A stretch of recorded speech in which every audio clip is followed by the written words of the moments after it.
Chamomile, the pharaoh's flower. Chamomile is probably the oldest sleep herb in the world. It was used in ancient Egypt, where it was actually dedicated to the sun god Ra and used to treat fevers and pneumonia. Today, millions of cups of chamomile tea are consumed every night across the world. Its calming effect comes down to one compound called apigenin. This flavonoid attaches to the GABA receptors in your brain, the same receptors that Valium binds to, just much more gently. A 2016 study from Iran showed that adults over 60 who took chamomile extract twice a day had noticeably better sleep quality after just 28 days. There are two main types, German chamomile and Roman chamomile. The German one is stronger and more medicinal. The Roman one is sweeter and milder. Both work, but if you're looking for a supplement, German chamomile is what you want. One warning, if you're allergic to plants in the daisy family, like ragweed, chrysanthemums, or marigolds, chamomile can actually cause the same reaction. It's rare, but it happens. Lemon balm, the honeybee's herb. Lemon balm is a small leafy plant from the mint family with a strong lemon smell. The name comes from the Greek word melissa, which means honeybee. Ancient beekeepers actually rubbed it on their hives to attract bees and keep the colony from leaving. In the Middle Ages, Carmelite monks in Austria created a famous tonic called Carmelite water. It was made from lemon balm, lemon peel, and several spices, and European royalty drank it for nervous conditions. The recipe is still produced today, more than 400 years later. Modern research backs up the old uses. A 2014 Australian study found that lemon balm extract noticeably reduced mild stress and sleep problems in healthy adults. The active compound is rosmarinic acid. It blocks the enzyme in your brain that breaks down GABA, which basically means it makes the calming effect last longer. When taken with chamomile, the effect actually multiplies, which is why most European pharmacies sell sleep teas that combine the two. Lavender, the Roman bath flower. Lavender is probably the most studied calming plant on this list. The Romans added it to their bathwater, and the name itself comes from the Latin word lavare, which means to wash. But here's where it gets interesting. The way you use lavender actually changes how it works. When you smell it, the scent molecules travel through nerves in your nose directly to the limbic system in your brain. That's why your heart rate can slow down within 5 to 10 minutes of inhaling lavender oil. The stronger effect, though, comes from taking it orally. In Germany, there's a lavender oil capsule. In clinical trials, it showed effects comparable to some prescription medications for mild stress. Putting a few drops of lavender oil on your pillow also works. It's not at the level of a clinical dose, but it's not nothing either. Generations of grandmothers doing the same thing tells you they probably knew what they were onto. Valerian, the Blitz night calmer. Valerian root is Europe's oldest sleep medicine. Hippocrates prescribed it for restlessness in the 5th century BC. The personal physician of the Roman Emperor Marcus Aurelius used it, and during World War II, the British government actually distributed it to soldiers and civilians to calm bombing-related stress during the Blitz. Where the name comes from is actually debated. Some people say it comes from the Latin word valere, which means to be strong, but there's a more fun theory. Cats are completely obsessed with valerian root. They behave around it just like they do with catnip, rolling, sniffing, getting kind of high, which is also where the nickname cat root comes from. The active compound is valerianic acid. Like the apigenin in chamomile, it works on the GABA receptors, but more strongly. A 2020 meta-analysis reviewed 60 different studies and confirmed that valerian root significantly improved sleep quality. One warning, valerian smells terrible, like really bad. Most people describe it as old gym socks, which is why most users take it in capsule form. If you want it as a tea, you'll have to deal with the smell. Hops, the brewer's other gift. Most people only think of hops as a beer ingredient, but long before they were used in brewing, hops were known across Europe as a sleep medicine. What's interesting is how it was discovered. Workers harvesting hops noticed something strange. The women working in the fields would get tired and fall asleep earlier than usual. The men would also start dozing off by the end of the day. This observation led 19th century European physicians to conclude that hops actually induce sleep on its own. By the 1800s, doctors across Europe were prescribing hop pillows for insomnia. Patients would sleep on pillows stuffed with dried hops. There's actually science behind this. As hops dry, they slowly release a compound called 2-methyl-3-butanol, which has a sedative effect when inhaled. Today, hops are most often combined with valerian. The two plants enhance each other. Drinking beer for sleep, of course, is not the same. Alcohol actually disrupts sleep quality.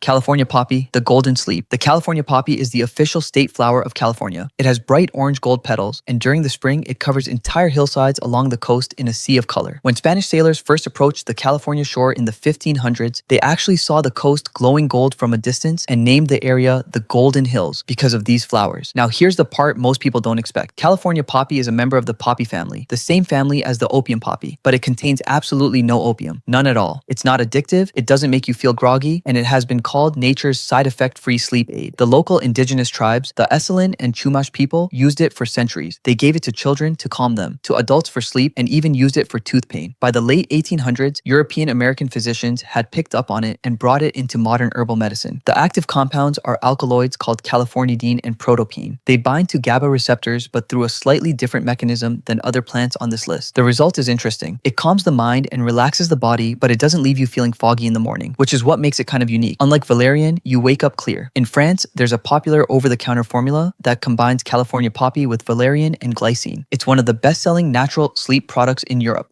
Ashwagandha, the strength of a stallion. Ashwagandha has been used in Indian Ayurvedic medicine for over 3,000 years. The name is Sanskrit and it actually means smell of horse. This is because the root genuinely smells like a horse, but there's another reason for the name. Traditionally, this plant was believed to give you the strength of a stallion. Ashwagandha is what's called an adaptogen, which means it doesn't directly sedate you. Instead, it changes the way your body responds to stress. Mainly, it lowers cortisol, which is the main stress hormone in the body. A 2019 study from India is one of the most cited. After 8 weeks of taking 600 milligrams of ashwagandha root daily, participants showed cortisol levels drop by 27% and sleep quality improved by 72%. That's a remarkable result. What's different about ashwagandha is that it's not a same night thing. You don't take it before bed and feel calmer 2 hours later. You start to notice the effect after 2 to 4 weeks of consistent use. So it's not really for one bad night, it's for chronic stress that someone wants to manage over months. If you're pregnant or taking thyroid medication, you should actually avoid ashwagandha. It can interact with thyroid function.